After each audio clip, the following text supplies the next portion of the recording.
Ce serait l'une des pistes de sortie de crise qui apparaît dans un document confidentiel que s'est procuré le journal français Le Monde, un document élaboré par Abdelaziz Al-Saguer, le directeur d'un centre de réflexion saoudien, le Gulf Research Center. Et dans cette esquisse, on découvre donc cette idée d'évacuer vers Alger les dirigeants militaires et sécuritaires du Hamas, comprenez donc notamment Mohamed Def, le commandant des brigades Ezdin Al-Qassam, la branche armée du mouvement islamiste, et Yahya Sinwar, évidemment, le chef du Hamas à Gaza. Alors pourquoi l'Algérie ?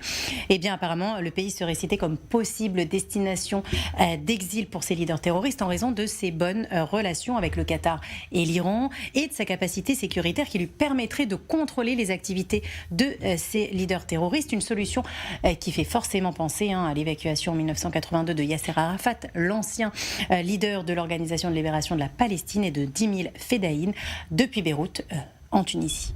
Il y a également d'autres initiatives qui apparaissent dans ce fameux document confidentiel. Oui, il contiendrait apparemment plusieurs propositions qui, ensemble, seraient une éventuelle solution au conflit actuel. Par exemple, le déploiement de forces arabes de maintien de la paix, une force qui serait sous mandat des Nations Unies. Alors là encore, ça nous fait penser à une autre force déjà mise en place au Liban.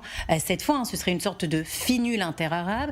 Autre proposition, la création d'un conseil de transition conjoint, un conseil qui réunirait les principaux partis politiques de Gaza, à savoir le Fatah, le Hamas et le Djihad islamique, qui, selon ce document, serait chargé de gérer la bande de Gaza pendant 4 ans. Et ce conseil de transition devra par ailleurs organiser des scrutins présidentiels et parlementaires. Pour rappel, il n'y a pas eu d'élection ni présidentielle ni législative dans les territoires palestiniens depuis 2007. Alors toujours selon Le Monde, le document aurait déjà été transmis au ministère français des Affaires étrangères.